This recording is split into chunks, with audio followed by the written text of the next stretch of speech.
శ్రీ గురుభ్యో నమః. శ్రీదేవి రశ్మిమాల మహామంత్రం ఒక 40 రోజులైనా మీరు క్రమము తప్పకుండా చేసుకుంటే దీనివల్ల మీరు కోరుకుంటున్న ఉత్తమ ఫలితాల కోసం ఉపయోగం ఉంటుంది. ఈ శృతి ప్రామాణిక మంత్రాలు. ఓం శ్రీం హ్రీం నమః శివాయ, శ్రీం బేరుండా దేవా నమః, ఐం హ్రీం శ్రీం ఐం క్లీం సౌః, శ్రీం బేరుండా దేవి నమః. ఈ మంత్రాన్ని మీరు ఏదన్నా లలితా సహస్రనామానికి కానీ ఖడ్గమాలకు కానీ సంపుటి చేసుకొని చేయొచ్చు.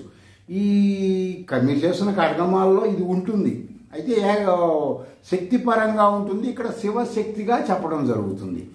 తర్వాత ఏ శ్రీ విద్యా మంత్రాలు మీరు జపం చేయటానికైనా మీకు కుదరక అసలు ఖాళీ లేదండి, పొద్దున్నే పరిగెత్తి రాత్రి 12 అవుతుందంటే మీరు స్వయంగా ఈ మంత్రం చేసి దానిని కంటిన్యూషన్గా వచ్చే విధంగా ఉంటుంది కదా వాయిస్, ఆ విధంగా చేసుకొని దాన్ని మీరు వింటూ ఉండండి ఖాళీ ఉన్నప్పుడల్లా.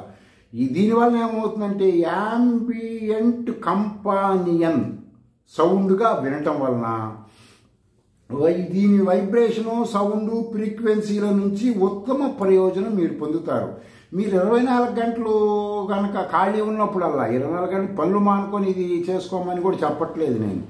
ఈ విధంగా మీతోనే మీరు రికార్డ్ చేసుకొని దాన్ని మీరు ఖాళీ ఉన్నప్పుడల్లా వింటూ ఈలోపు శబ్దార్థ జ్ఞానం మీద మనసు పెట్టి చేస్తూ ఉంటే దీనివల్ల మీకు ఆందోళన, భావోద్వేగాలు ఇవన్నీ మిమ్మల్ని మీరు కంట్రోల్ చేసుకుంటారు. మీకు తెలియకుండా కొన్ని మీ అలవాట్లు మార్చుకోవాలన్నా మీ మనసు ఎదురు తిరుగుతూ ఉంటుంది. ఆ మనసు ఎదురు తిరుగుతుంది కాబట్టి దాన్ని కట్టడి ఎలా చెయ్యాలి అనేది శ్రీ విద్య సబ్జెక్టు. మీరు ఈ మంత్రాలను వింటూ ఉండటం వల్ల ఏమవుతుంది, మీ మనసు కూడా మీరు కట్టడి చేసుకోగలుగుతారు. దీనివల్ల ఏమవుతుంది, బర్న్అవుట్ ఫీలింగ్స్ని మీకు తగ్గిస్తుంది. మిమ్మల్ని బర్న్ చేస్తూ ఉంటాయి కొన్ని, అవి సత్యమా అసత్యమో కూడా మీకు తెలియకుండా దానివల్ల మీరు చాలా ఆర్థిక మానసికంగా అనారోగ్యపరంగా వస్తుంది.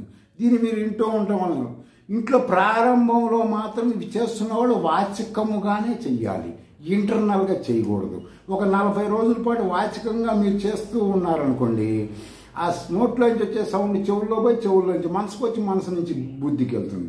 ఇలా మొత్తం సిస్టమ్ ఇలా తిరుగుతూ బాడీలో మొత్తం అణువు వ్యాపిస్తుంది.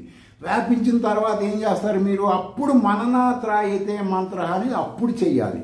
ప్రారంభ సాధకులు మననాత్రాయతే మనసులో మంత్రం చేయకూడదు, వాచికంగా చెయ్యాలి. దేనికి చేయాలండి వాచికంగా అంటే మీ శరీరం మీ మనసు నమ్మటం కోసం.